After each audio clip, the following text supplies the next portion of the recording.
නිසාන් වර්ගයේ ඕල්ටනේට එකක IC රෙගියුලේටරයේ ක්‍රියාකාරීත්වය පරීක්ෂා කිරීම. නිසාන් වාහනයක ඕල්ටනේටර් රෙගියුලේටර් එකක් චෙක් කරන්න යන්නේ. ඒතර මේ තියෙන්නේ එම රෙගියුලේටර් එක. ඉස්සෙල්ලා මේ රෙගියුලේටරේ තියෙන පින් ටික මම පොඩ්ඩක් හඳුන්වලා දීලා ඉන්නම්. මේ තියෙන මේකේ තියෙන පින් ටික BSRLFE. ඒක බ්‍රෂ් දෙක මෙතන තියෙනවා. එතකොට මෙතන E කියන්නේ නෙගටිව් එක, F කියන්නේ මෙතන ෆීල් බ්‍රෂ් එක, L කියන්නේ ලෑම්ප් කියන එක, ලෑම්ප් එක මෙතනට සම්බන්ධ වෙනවා. ඒකම මෙන්න මෙතනට සම්බන්ධ වෙනවා ලෑම්ප් ලයින් එක. මෙතනටත් එනවා. ඒකම මේ ඩයෝඩ් එක හරහා මේ පින් එකටත් සම්බන්ධ වෙනවා. මෙතන පින් එකටත් සම්බන්ධ වෙනවා. ලෑම්ප් පින් එක තියෙනවා මෙතන එකක්. ඒතර ඒකේ අනිත් පින් එක තමයි පොසිටිව් එකක් එන්නේ S කියන පින් එකට. මෙතන එන්න ඕනේ බැටරි පොසිටිව් එකක්. ඒක සම්බන්ධයි කෙලින්ම මේකේ B වලට සම්බන්ධ වෙලා තියෙනවා. ඒතර මේක චෙක් කරද්දී ඔන්න දැන් විශේෂ හානස් එකක් පාවිච්චි කරනවා පහසුව සඳහා.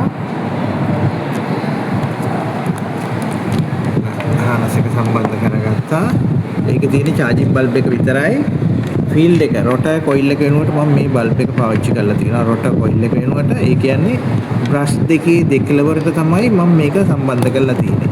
මේ තියෙන්නේ බ්‍රෂ් එකේ දෙකලවර. ඒ දෙකට තමයි ලැම්ප් එක සම්බන්ධ කරලා තියෙන්නේ. රයිට්. එහෙනම් දැන් මේ earth එක අරන් දෙනවා මම IC එකේ earth pin එකට. ඔන්න මම IC එකේ earth pin එකට දුන්නා. ඊට පස්සේ positive එක අරගෙන positive එක දෙන්න ඕනේ. positive එක දෙන්න ඕනේ. මෙන්න මෙතනට දෙන්න ඕනේ. ඒකම positive එක මට තව අවශ්‍ය කරන හින්දා මම තව positive line එකකුත් මෙතනින්ම ගන්නවා. right. ඔන්න මම දැන් තව අමතර positive එකකුත් මෙතන අරගෙන තියෙනවා යම් කිසි කාර්යයක් සඳහා. පස්සේ බලමු මොකක්ද කියලා. දැන් මම power supply එකක් පාවිච්චි කරලා තමයි මේක check කරන්නේ. power supply එක දැන් on කරනවා. ඔන්න එතකොට power supply එකේ voltage එක පෙන්නනවා volt 13ක්. දැන් මේ පෙන්වන්නේ charging bulb එක පත්තු වෙනවා.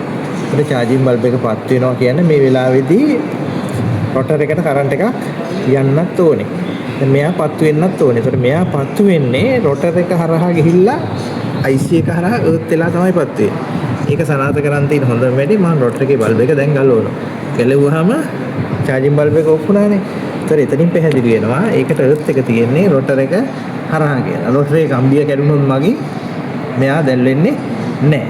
දැන් මම positive එකක් අරගෙන දෙනවා. මේකේ තියෙනවා තව පින් එකක් මෙතන.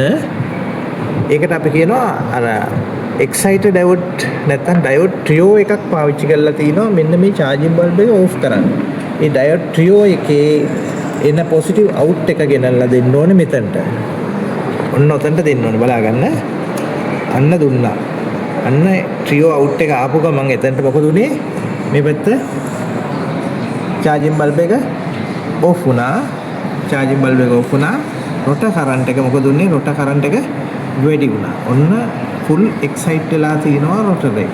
right. දැන් ඊට පස්සේ මොකද වෙන්නේ? මේ ignition on කළා. ඊට පස්සේ අපි කරන්නේ start කරනවා. start කරනවා කියන්නේ මේක පාවිච්චි කරනවා excited diode නැත්නම් auxiliary diode. ඒ diode හරහා positive එකක් එනවා. මෙතන L කියන brush එකට. F brush එකට නෙමෙයි L කියන brush එකට. ඒතර මේක L කියන brush එක කියන්නේ මේක ඒකට එනවා positive එක. මම මෙතනට මේ කළු වයර් එකට මම positive එකක් දෙනවා දැන් මෙතන. දැන් positive එක දීපු ගමන් මොකද වෙන්නේ කියලා බලන්න. ඔන්න positive එකක් දෙනවා. right. positive එක දුන්නාම මොකද වෙන්නේ? charging bulb එක ඔෆ් වුණා. rotor එකට උපරිම ධාරාව ගලාගෙන ගියා.